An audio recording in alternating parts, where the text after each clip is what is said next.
Are you wasting your money? Stop. Stop wasting your money. Do you ever find that you miss all the good deals and you find out after you pay too much? Did you ever drive down the block and you missed the sign that said for sale, for rent, bargain? Did you miss it?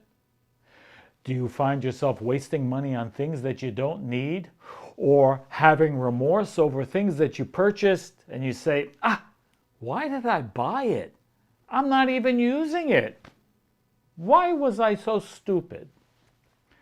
Hi, I'm Rabbi Abe with another video, and today we're going to talk about some Kabbalistic secrets to keep us from wasting, not only wasting money, but also how to increase the abundance that comes into our life. So let's get started. First, again, I have to preface always a video with, whenever we refer to the Bible, according to the Kabbalah, we are discussing a code, not a book of religion, not a history book, but rather a code that gives us insights into the energetic forces that govern this world. When we speak about God, we're not talking about, an old man on a chair with a beard saying, you are like and you are don't like, you are reward and you are punish. Doesn't work that way. This universe is governed by the energy forces of the universe. There's plus, there's minus, there's good, there's bad. There are forces of energy. And when we have a place for that energy to come, it will come. It's automatic. It's like putting a screen up in front of a projector. Before the screen is there, there's no movie. When you put the screen up, there is a movie all of a sudden. It's just that there's a place for the energy to reflect off of. That's our mission in life. Learning how to create the screens, or creating the places in our life where we need sustenance, where we need a relationship, where we need more health, better health, to improve our life, more energy, more positivity. Again, that's what this universe is based on. But there are blockages, there are negative forces. We need to learn how to deal with them if we want more in life. So, remember, the Book of Splendor, the Zohar, says, anyone who understands the stories of the Bible is a fool, is an idiot. So we don't want to even go beyond. The Zohar goes on to say, better that the person shouldn't even been placed in this earth, because they'll be wasting their time. The Bible, again, but it must be understood as a code. If it's understood as a book of stories, it's absolutely worthless. Yeah, we can get some nice morals and ethics. Never changes anything. In chapter 14 of Deuteronomy, the secret to sustenance and continued sustenance and finding all the bargains is revealed. Of course, it's concealed. Let's understand. Chapter 14 in Deuteronomy, verse 22. Aser ta'aser et kol tvuat zarecha. Take a tithe of all the seed crops that come forth in the field each year. Okay? What does that mean? A tithe. Now, if you don't know what tithe means a contribution of 1/10. Okay? A contribution of 1/10. Meaning, you receive 10 cents, you give a penny, 10%. You receive $10, you give $1. Where do you give this $1? We'll go into it a little more, but you give this $1 to a worthy cause to you, what you feel is a worthy cause. But it must bring good in the world. In other words, giving your $1 from $10, giving your $1 as your contribution to someone who's going to buy drugs or alcohol is not considered a worthy cause. So whatever you consider is a worthy cause and sustains, helps others, nourish others, buying food for someone who can't afford, giving to a hospital. Some people give to spiritual causes because they feel it's a higher vibration. But whatever it is, 1/10 from a dollar. Okay? That's the definition of tithing. Okay, let's move on. It says, take a tithe of all the seed crops that come forth in the field each year. You must eat this before God your Lord in the place that he will choose, as dedicated to his name. Okay, well, we don't need to go further than that. Here is the principle of the tithe, or the commandment. I like the word because it's not really commandment. The Zohar says it's an advisory. It's advice. You can take this as advice. You don't have to, but the code is trying to tell us something over here. So we have to go, number one, to the Hebrew. To the Hebrew, it says, Aser ta'aser et kol tvuot zarecha. Literally translated, and it doesn't immediately make sense. 1/10 you shall tithe. Now you have to understand the words really literally here, because it's not in a way advising you. It's saying you will. 1/10, you're going to tithe. Now what do you mean you're going to? It literally means you're going to, whether you like it or not, you are going to give a minimum, some say up to 20%. You're going to give it away. You will give it away. Again, it's not a suggestion, it's not a question, it's not an advisory. Here, the way it's written in the actual wording, it's saying that you will. So there's a secret here. What's the secret? Now let's go, it's a very biblical day. Let's go to the reading of the prophets, where again it speaks about this principle of tithing. And it's extremely interesting. And it's in the section which is from Malachi, chapter 3, and it's verse 8 and 9. Verse 8 and 9. What does it say? Will a man rob God? It's a question. Will a man rob God?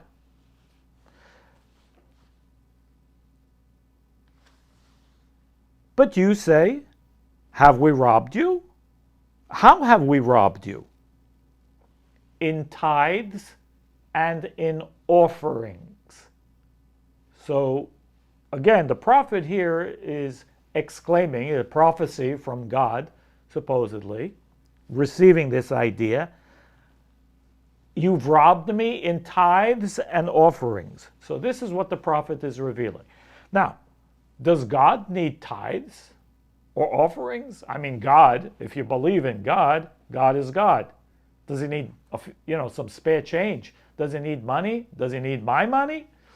Again, tithe is 1/10. That means $1,000 becomes a $100 tithe. $10,000 becomes a $1,000 tithe. Remember, it's still 10 cents from a dollar. But let's be frank. If you made $1 million last year, if you net $1 million in profit, you are responsible to tithe $100,000. It's still a tithe. Or not? According to the prophet, it is considered robbing God. What does that even mean? Let's read on. Verse 9. You are cursed with a curse. You're cursed with a curse. This whole nation has robbed me, meaning tithes. So there's a suggestion here by God. Bring all the tithes into the storehouse, so that there may be food in my house. And with this, put me to the test. says the Lord of hosts. Put me to the test to see if I open for you the windows of heaven and pour out for you an overflowing of blessing. So, again, very strange, but, we've learned probably all our lives, don't test God. But in this, excuse me, God is saying, test me. Test me with the tithe and see if I don't give you blessings without end. What is this talking about? So we need to go to the Kabbalah and to a more advanced understanding of what we call the Sefirot, the dynamic levels of energy that operate in this world, meaning how energy flows,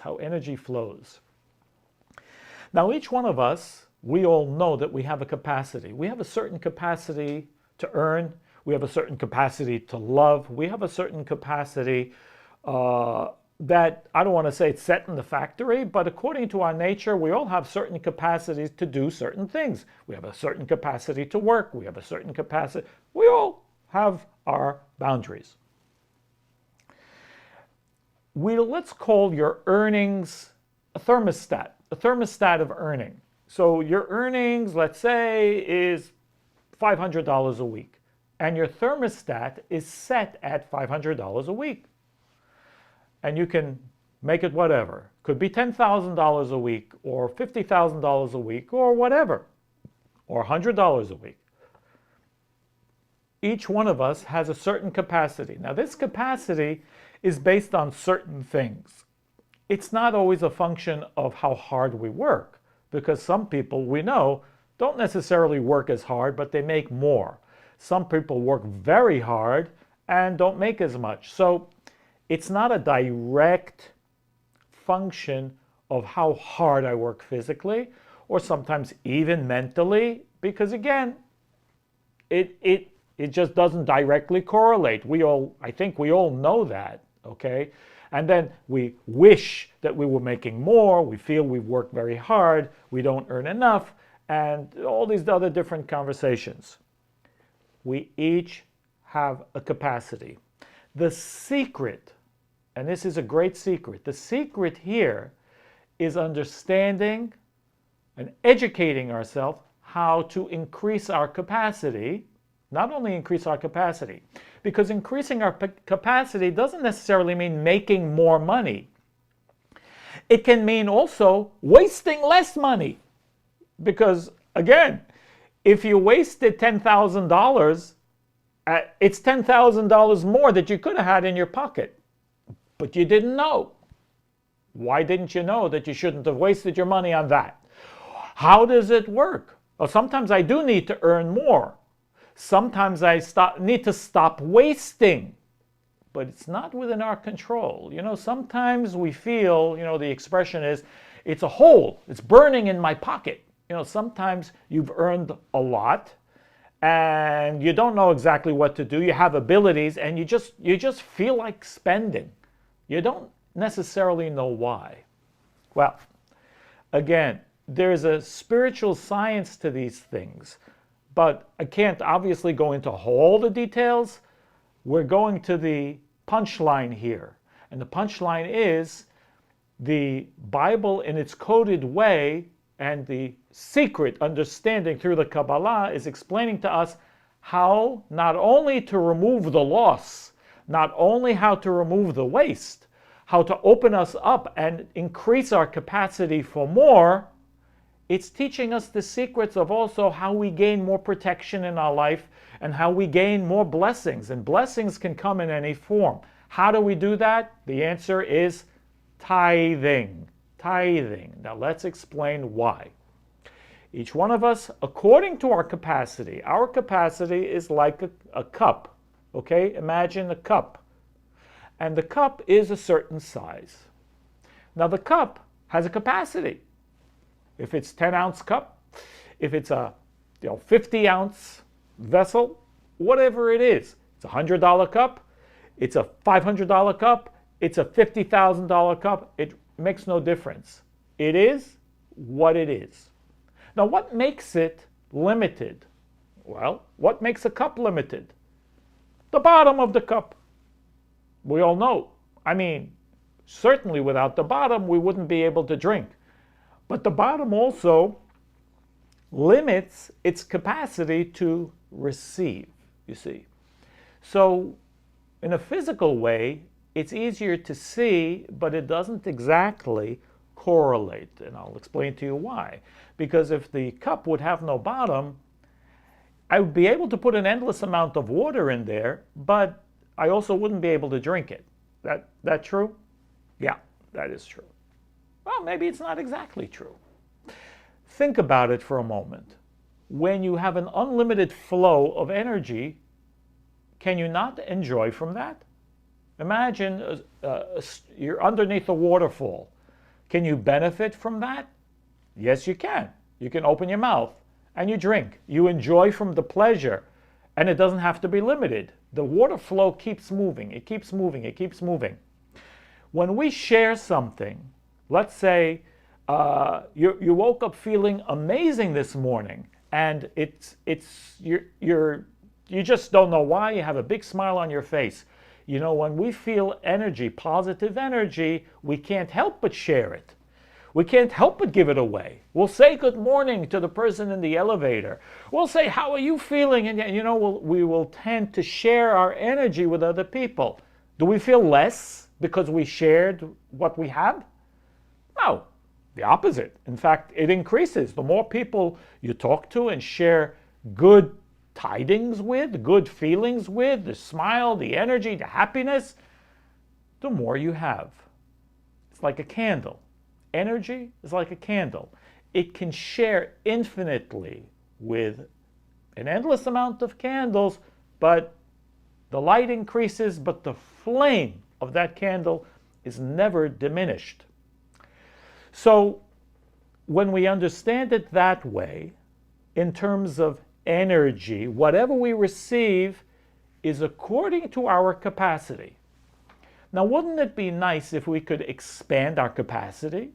If we could take a $500 or $1,000 a week capacity and increase it to $2,000, $5,000, whatever, and stop the waste? Here's how we do it. We must understand that that cup is made up of 10 levels. 10 levels. We call them 10 sephirot. Doesn't matter. 10 levels. 10 levels of energy. Only one of them limits. Which part? The bottom. So if number one of those 10 levels is the top is happy to receive. The second, also happy to receive. As we go down that cup, everything is a willing and happy recipient. Except what? The 10th level. The 10th level, while it makes it the recipient, it limits its capacity. What is the secret of tithing? Tithing, again, it needs to be for positive energy, a positive extension, something that will continue and do good. When we give 1/10 of that capacity, we separate it. Imagine you take the bottom out of the cup energetically, but everything that's happening is happening first on an energetic level. Why do we get the thought in our head to spend, to save, the opportunities, to drive down the block and say, for rent, oh my God, I was looking for a place exactly in this neighborhood on this block, for sale, bargain, I opened the newspaper, well, whatever. I get the email that says, exactly the thing that I wanted, it's here, and I have a deal on it. Again, everything is energetic. We don't choose these things. We're not actively choosing all those things. They happen. Why do they happen? They happen when we have a capacity to receive them. But if we don't have the capacity to receive them, we receive the opposite. We're already overflowing, so we can't really handle anymore. Or we're mishandling what we have, and therefore we will waste it. We will lose it. Bad investment, bad deals, whatever. Foolish spending. I didn't see how I could be so stupid. Why did I make a mistake? Well, again, there are no mistakes in the spiritual world. But if we're not in sync, then we're not. So what is the prophet? What does it mean in the prophet that God says, you've robbed me? Yes! From the Creator's perspective, we have robbed the Creator. What have we robbed the Creator of? Does the Creator need money? No. How ridiculous. All the Creator wants is to share. The nature of energy of the Creator, the God force, is only this. It's only giving. It's only sharing. What did we rob the Creator of? Being able to share with us. We have robbed God. Literally. We robbed the universe of the ability to share with us endless blessing. So it's true. You see, and because when we do what we need to do, we help others in the physical world. That's a great thing. By helping others in the physical world, by our tithing, by our sharing, by removing the 1/10, opening up the limitation of our capacity so that we can receive more blessing, we open ourselves to more blessing. We allow the universe, we allow God, we allow the blessings to flow. Not good to rob God, because God wants to share endlessly with us. And when we reduce our capacity, then the universe has a more difficult time giving us what it always wants to give us, endless blessing, endless blessing. This is an extremely important lesson that I hope we can all, internalize, because the universe always wants to give us an endless blessing in every way. What we need to keep in mind is energy comes in many forms. We're not always discussing money, okay? God forbid, sometimes something needs to be taken away from us in the form of energy, but it can come in different forms. Energy is generally 3 different things for us in life. It's financial, it's relationship, or health related. They are all forms of energy. And we want to make sure that we keep our capacity open so that we can receive not only endless sustenance, endless blessing financially, but we want endlessness in our relationships as well. We don't want our relationships to, go sour. And we certainly don't want our health to be affected by mishandling of energy. But that's the system. Again, there's a system of balance of energy. We have a capacity. We want to always expand our capacity. And think about it. What does the Creator want? If the Creator wants to give us endlessly, does He want us making $5,000 a year? Does He want us making $10,000 a year? $100,000? $1 million? $1 billion? Absolutely. But if you're on track with positive energy, and I say on track with positive energy because I know the question will come up, what about people who are very negative? They never give to anything, they're negative people, and they make a lot of money. Right, that's true. It's another framework, which I can't get into now. It's another video. It would be another class. But we want energy in the form of blessings. Blessings mean whatever we receive in our life expands for us, and it doesn't end. We become better and better, happier and happier, not dissatisfied, and we become an endless, bottomless pit for power, for whatever. Blessing means continuity. It continues in our life and gets better for us. so that regardless of what we receive, we'll receive exactly what, how much we need, when we need it. And that's the blessings of life. So we want that. Be blessed, guys. This is a great secret which we should definitely share with other people who don't know or don't understand or misunderstand this concept, okay? Remember, I'm always available for questions. Where your head is at, that's where you're at. I offer 30 minutes of free consultation. Go to rabbieabe.com if you want.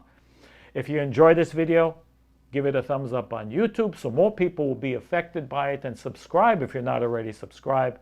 And I will see you on the next video. All the best. Be blessed.